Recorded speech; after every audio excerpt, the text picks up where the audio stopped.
Hello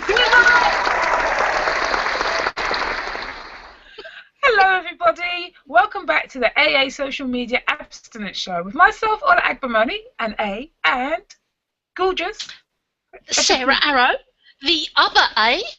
And in case you're thinking me and Ola are twins, because I'm from East London and she's from South London, you'll know me, Sarah, from my red hair, okay? That's how you can tell us apart. Red hair, better accent. Red hair, no hair. No hair, so it's not easy. Just in case you didn't, there's no hair. Right. So, I was reading the post today and they said, what about your headscarf? You know, get into bed and you want to cover your head to make it, keep your hair styling. Is it a turn off for your bloke? And I said, not got that problem. And that was your comment that you left. Not got that problem. Picture of you grinning with your no hair. No hair. Well, I've got to be honest, I don't wrap my hair up to go to sleep. It reminds me of my grandma. Do you remember after the war, the women used to put their hair up in the turbans, and you'd see them with their fag and their knot at the front? And no, I won't be doing that to preserve any hairstyles. If my hair does not look glorious in the morning, that's because I'm a human being. And what's this got to do with social media? It's got everything, because today we're talking about location marketing, and that covers everybody from hairdressers to chip shops. If you've got premises, you've got a location where you're reliant on people walking through the door, then what you're looking for is location marketing on social media in order to maximise what's out there. Now you can talk, Ola, instead of looking gobsmacked at how I can turn turbans into location marketing. I was really impressed with that link. I was going to say, wow, that's an Ellen link. You did Oprah style. That's amazing. I was like, But in addition to people who've got premises, location marketing is good for people who don't have premises but are in a location. I know Sarah's been extremely successful in Essex, focusing on her location because, at the end of the day, whilst we might have access to everybody in the world online, you don't actually have to market to all of them. You can just stay in your locality because people will need your services. And I think the problem was before with location marketing was it's very hard to find everybody. But now you've got location services which make it easier to get a bigger population in a smaller area. And when you take into account that over 80% of people buy within a 50-mile radius of their home, and for a lot of that majority of 80% is actually 30 miles from their home, then if you're not including location somewhere in your marketing, you're missing out on people that you're more likely to connect with and create a sale with. So for me, the fundamental of any kind of business blogging or online marketing has to be around where you actually are and the people that you serve. So even if you're based in London and you serve people in Essex, then you need to mention Essex in your description, and that may be as simple as I was born in Essex but currently live in London, so I'm a secret Essex girl at heart. It could be any kind of thing that mentions the area that you're particularly targeting. Yeah, I think that's a bit wishful thinking, really. So I think if you were born in Essex and you now lived in London, you wouldn't be mentioning it. See what I have to put up with? I think you walked into that one. But no, it's absolutely true. That if you don't mention where you are, when people are looking for you, that you won't come up. And a lot of people have got search terms which are really, really highly sought after by the big companies. And you're never going to be able to compete with them in terms of how many links they've got, how much blogging they put into it, how much they advertise. However, they are not going to be where you are. And often people put the location search term along the long chain of their search, what they're looking for. So they might be looking for hairdressers, but they're more likely to put hairdressers in South London or hairdressers in Essex than just hairdressers, because they don't want a hairdresser in Scotland. See, I got Scotland there. They're staying. Oh, Scotland. Love you, Scotland. Love you, Scotland. Yeah. Nice if you loved us back now. Right. Yeah. Because we're going to send you hairdressers if you don't. Put Scotland location in. Actually, if you put Scotland in anything you write these days, you'll probably get a lot of traffic. But anyway, if you add your location, chances are that people will find you. And the other thing you've got to remember, and Sarah often says this to me, so I'm going to repeat it, so I'm giving you credit for this, Sarah. Okay. If somebody has added the location to their search term, they're further down the buying chain, the buying funnel, because they're actually looking for something that's close enough for them to buy. So when they're looking generally, they just want to see what's out there. It's like looking in a catalogue. You just put shoes, and you get all the shoes. But if you're looking for red shoes, 2-inch heel with a bow on the side, you know that you actually know what you want to buy because you've been more specific. So adding your location means that you're getting people who are more likely to be buyers than just browsers. Yes, and we all want buyers rather than browsers, because as lovely as browsers are, they don't actually pay the rent at the end of the month. And I've yet to meet somebody with heaps and heaps and heaps and heaps of traffic that says, I don't actually sell anything, but I'm great because I've got all of this traffic. No, there's lots of people like that. But actually, you have to wonder why they're doing it, because that's back to the whole vanity thing. Traffic without conversion is wood. It's like grass. It serves no purpose. Oh, grass is great. It feeds cows, but when it's outside, if you had grass on your website, it'd be pointless. Exactly. And I've got to be honest, grass doesn't feed me. I wouldn't be interested in it. If somebody said to me, here you are, here's this nice plate of grass, I'd be like, yeah, can I have some real food, please? Absolutely. So I think, if you're a small business out there, these are kind of things that you really need to focus on that will help you get the traffic to your website that's going to get you the sales that you actually want. So, and it's not hard. In fact, you could even be specific as to put your street, especially if you're on a big high street. So say like you're on, well, I don't know, is there any big high streets where you are, Sarah? Oh, mate, I live in Stanford-le-Hope. We haven't even got a bank here, love. 16 takeaways, 4 hairdressers, 2 Turkish barbers and 6 kebab shops, but not a single solitary bank. So, no, we don't have a major high street here. However, if you were to put Lakeside, everybody knows where Lakeside is. It is where Essex girls go to worship every weekend. They take their partner's credit cards, their own credit cards, and they just go and, hand over bucket loads of cash. So if you were a local business, shoe shop, you would also put shoe shop Lakeside, because then people know that your shoe shop is there, ready to be found, ready to give all the millions of pounds that they take over a weekend. And so you can take it one step further. So if your people are going to look for you and search for you online and get your location, and you know those people are likely to come into your shop, you can actually reward them or incentivize them to walk through the door. So you can have offers and discounts on your website with on the page that's got those search terms on. So if somebody finds your page, they know that if they walk in with that information, you're going to give them a special deal, and that's going to encourage them more to come to you, and especially because they're going to be physically near you. Most phones geolocate. Every time you put your phone on, it says, this app would like to use your current location. Will you allow it? And you think, well, do I want you to know where I am physically? No, you don't do that really. You just say yes or no. But most apps now do that, and your phone tracks you. I saw Enemy of the State years ago. Do you remember that? Track you? Years.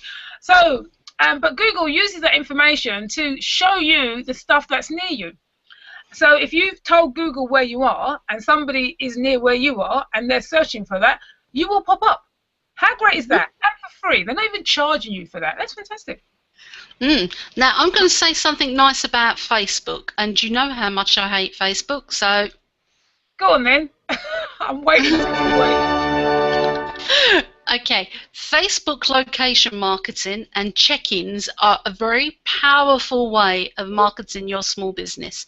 So if you enable check-ins on your Facebook page and you incentivize your customers to check in, that shows up in your stream. You advertise the shop, they give you a small discount or an extra little gift, and lo and behold, your shop becomes incredibly popular because more and more people are seeing it in the streams. So if you're a hairdresser's or a service-based shop, then having an enabling check-ins on your Facebook page is a powerful way of getting other people to do your marketing. And I think that will lead Ola very nicely into something she's really excited about, which is Foursquare. I think is that your bell or mine? No. Oh, the washing machine repair person's on their way. They said they'd be here in a bit, so I'm just listening out for the door. I don't want it to go away. I don't want no more wash. I don't want another week without a washing machine. Anyway, yes. Actually, I think that was the door. Quickly, we were going to talk about location marketing. Actually, he'll phone me. If you can't, doesn't thing, they'll ring the phone because he's got a number. Location marketing. Foursquares. Who remembers Foursquares? Were you ever a mayor of anywhere? Yeah. Loads of mayors. I think me and Leela competed weekly to see who gets the most mayorships. I was the mayor of my local train station until my husband kept on getting caught at the barrier. He installed Foursquare and he stole my mayorship. It was terrible because I only checked in when I was actually there and he checked in when the barriers were down. It's terrible, terrible. Riddled with fraud. Well, I'd be on the train. I'd be going through, as the train travels along, and quickly checking in. The train went through different areas. So not only is Ola well travelled, but she's checked in just about every station on the tube. No, you can't do it on the tube. There's no signal on the overground. Yeah. So anyway, Foursquares used to be very popular because people loved doing that check-in stuff, and lots of people got very big on the platform. There was I can't remember where he took a picture of something. What was it? He went all around the world taking a picture of this thing and locating it on Foursquares. Anyway, and it was very good because, as I was saying earlier, that's a bell. That is the bell. Hang on a minute. Sarah, talk about Foursquares. Just going. I can't believe she's abandoned me. Are we sitting here looking at her empty chair? Yes, I think we are. So Foursquare changed recently. A few months back, I noticed that if I wanted to check in, I needed to download a new app. And that new app was something called Swarm. And Swarm enabled me to check in at my local Tesco's and the local train station. Because, to be quite honest with you, because I do everything online. So checking in for me was definitely just Tesco's or the local train station. So the check-in aspect of Foursquare is no longer there. However, Ola tells me the new Foursquare is going to be something similar to Yelp, that you can go along, you can find a location to eat or to rest or relax or whatever it is you're looking to do, and then when you're there, Foursquare can send you offers and can send you discounts, and you can leave reviews so that as other people go around to that location, so let's say, for example, you review your local KFC. Hurry up, love. I'm blagging it here. I'm talking about reviewing your local KFC now. So you're reviewing your local KFC and you put in, KFC Pitsy, 45 minutes to queue up and then some snarly little so-and-so threw my dinner at me. You can now update Foursquare to do that. Now, it used to be you could use Foursquare to check in and then leave a mini review or a mini tip. However, Ola will give us the precise details. Now that there's two apps, the Swarm app where you check in and the Foursquare app which is reviews and other little tidbits like Yelp, I think my local KFC will now be slated on two devices, the Swarm and the Foursquare. I actually think they're probably going to get rid of the Swarm thing. The Swarm thing was more for the play-in, and that the company who run Foursquares are more serious about it being an online directory like Yelp. And so the all new Foursquares, which has got an all new logo, so it doesn't. I'm not sure I like the new logo. It's kind of a bit weird. Because now you know it's serious because they've got a new logo. Got a new logo. They've got all new logo, and what it's going to do is going to identify places that you like by your behaviour and your preferences. So you're not going to need to check in anymore. They're not going to give you any badges. It's really going to send you recommendations based on what you've liked in the past, where you've been in the past, and what you've said in terms of your updates. So that's a bit of spying, really, isn't it? But anyway, yeah. So there's no more check-ins in the sense that you can still say that you're somewhere. It will locate you, but there's none of this check-in. I've got a badge, or let's all meet together. It's more about identifying what's near you when you're somewhere, and then them sending you information that says, hey, last time you liked Chinese restaurants when you were in Chicago. Well, there's a nice Chinese restaurant around the corner here. Why don't you go and check it out? They're offering a discount. That kind of thing. So, but even if you don't fancy what's its name, Chinese, you're screwed, you know, because they're only going to be sending you what you've liked them to before. I wonder now they've taken away the check-in part of it, whether people are going to be as serious and competitive as they once were. Because I've got to be honest, like, I used to like checking in and my husband coming in and saying, you've stole my mayorship, and then he coming in and me saying, oh, I can see you've been at the what's its name on the M25, the services, where's my present, you know, that sort of thing. You can't do that anymore, and that was one of the nice things about it. They will, well, time will tell. They said they did a lot of research, and what they found that people were more interested in finding recommendations and looking for stuff. And obviously, if they're going to make money, they don't want businesses to be on it. So their business platform's going to go hand in hand in that. So they're going to want businesses to have a good reason as to why they should be on it and how people can connect with them. But I think they've underestimated human beings. You know, we're all shallow. Everybody likes checking in. Everyone likes using apps. And the thing about apps is you've got to get people to use them. If when you become too sophisticated, chances are less people use them, because most of us, you know, just can't be bothered. So you've got to have the pool, and the pool was the mayorships. It did seem a bit silly. When I was reading the reviews, he said when we created this app, we didn't wake up thinking, do you know what? We want people to check in on this app. We want to create mayors. It was just a byline. Is why they've taken it off. But actually, it seems like they may be throwing out the baby with the bathwater. Baby with the bathwater, or killing the golden goose. Yeah, and they've just kept the eggs. So time will tell. My advice would be, because it's new, and when things are new, if you get in early, you can tend to grab a larger share of the terrain than if you wait until everybody's there. So if you're looking to do some locational marketing, check out the new Facebook app. I haven't had a real chance to look at it, so I can't launch details about it. Root and branch, that's what I meant to say. Branch details about it. But have a look at it, because, you know, if you're one of the early people on it, you can lay claim to your territory, like one of the gold prospectors. The people got there first, found the gold. Everybody else ended up selling shovels. Yep. And the only people that got rich were those that selling shovels. Absolutely. Anyway, what's the time? Oh, we still got a bit of time. Right, so I'm just listening to the people. I'm just wondering if they're robbing me. They're totally robbing you, love. You know, it's South London. You need to live somewhere where they don't come into your house on the pretense of putting in a washing machine and robbing you. You see, this is where location is really, really important. Can you imagine being an estate agent where you've got houses and you're persuading people who are viewing houses to check in on Facebook? How cool would that be? Absolutely. And how cool would that be for your estate agency if lots of people checked in and said, hey, this estate agent was a really cool estate agent. He really helped, or she really helped me. If you're looking for a house in this area, go to this person. But the other thing is, if you're looking at a house, and this is where pure snob value comes in, and you're not sure whether it's for you, but you've checked in, then the house details will come up on Facebook, and you'll have your friends see it, and they'll say things like, ooh, that's way out of your league, and you're like, yes, I've got to buy it. And others will say, that needs a bit of doing up. My husband's a plasterer, and my husband's the roofer, and I'm a floral. Plasterer. I was like, what's a plasterer? Plasterer. Yeah.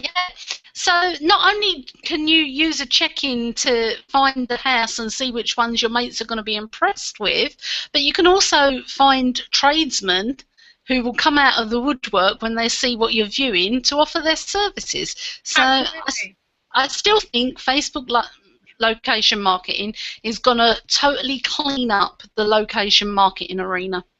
Well, they've got a captive audience, haven't they? They've got. I thought that because Twitter's got location marketing as well. So one of the things I wondered about Foursquare, because I actually thought at one stage Facebook had bought them when they first did their location marketing, but they've done their own thing. How they're going to fare, because they've already got a massive audience and they've got the same tool. You don't have to come off the platform to click your location. You can just be doing what you're doing and just press the button. So it'd be interesting to see whether or not they are able to recapture that ground. As I said, you know, if they don't, even if they've only got a smaller share of the market, you want to be a big fish in a small pond. So yeah, if you're a local business, hop over there, because there are less people to compete with than there are on Facebook. I was talking to my hairdresser this morning, and my hairdresser was very much like, I don't need a website these days because Facebook does it all for me. And I'm like, what? You can't do that. But for small businesses, and they are a small business, and they're very nice young ladies. They've been there for nearly 3 years. So they've had the shop since they were 18 years old. They got some kind of financial funding from the family to put down the deposit for the shop, and you go in and it's very nice. There's a chandelier, there's flock wallpaper. It's typical Essex, yeah?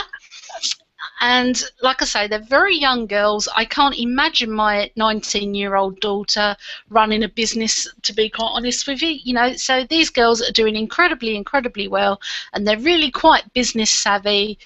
Because, like I say, there's a huge amount of hairdressers and kebab shops, but no bank in my high street. So, you know, there's not a lot. Back down there, I'll clean up. It closed actually and moved out. It's now a betting shop. That's quite interesting, isn't it? The bank goes down and the betting shop comes up. What does that say about the people in your area, Sarah? It says that I need to move areas, but that's another story for another day. One thing I just did want to comment on about your hairdressers and the idea that you can just have a platform for your business that you don't own. I would say that that is a short-term strategy, but definitely not a long-term one, because if you don't own the platform and you also don't own your audience, if Facebook decided to... Sarah's wearing a hat now. If Facebook decided to take your page down, or someone stole your page, you'd have nothing. All the work you put into it would be gone overnight. So yes, have a page, but your ultimate objective would be to get the people off your page to somewhere where you own and control the real estate, the online real estate. So yeah, and we can talk about that in a different show. But yeah, that's really important. It's a great starting place, but it's not where you should be aiming to end. The same goes for Twitter and all the other platforms. They're owned by somebody else. LinkedIn as well. They're not yours. You don't own it. It changes tomorrow. You know, everyone can remember what happened to what's it called? I can't remember what it's called now. Friends Reunited. Yeah, I met my husband from Friends Reunited. I'm glad that it's gone, because I don't want him meeting his next wife. Yeah, but the point being, the platform was there one day, it was gone the next. Yeah. So yeah. After ITV bought it. After who bought it? ITV. ITV bought it. Oh, did they? Oh, well, there you go then. Yeah, so the owners did very nicely out of it, because social media platforms are a great source of information for journalists and news people and researchers. It means they can find all of the juicy stories, like how you run off with somebody that you went to school with 25 years ago and things like that. And they can only find that information if you're putting it out there on the social networks. And of course, everybody is. I don't understand you have to own the platform to do that. You could just let somebody else own it and look. Absolutely. But ITV, I believe, bought it. I think they paid 80 million quid for it. Well, well done to the developers, eh? I so want a platform like that. I really, you know, ITV can pay me 80 million quid for Birds on the Blog, and I've been more than happy. By the time I've given you all 50p for contributing, that should leave me with 79,995,000 left. By the time I've coughed over enough money to the government to pay for this referendum, that will leave me with about £2 grand. So, you know. Anyway, Sarah, we're sliding into the Scottish referendum, and it's over now, so we don't have to talk about it. And also, I'm going to go downstairs and talk to these strange men who are in my kitchen, who I can hear drilling, and that's worrying because I don't know what that's got to do with the washing machine at all. Drilling. So, goodbye, everybody. Come back next week to see if Ola's been robbed, if she's actually got a washing machine installed, and if she's checked in on Facebook and Foursquare with all of her reviews. Yeah, absolutely. I always check in on Facebook. I've not used I've got to find my Foursquare password. I've got to find my Foursquare password and ID. It's been that long since I used it. On that happy note, we'll see you all next week. Bye. Bye.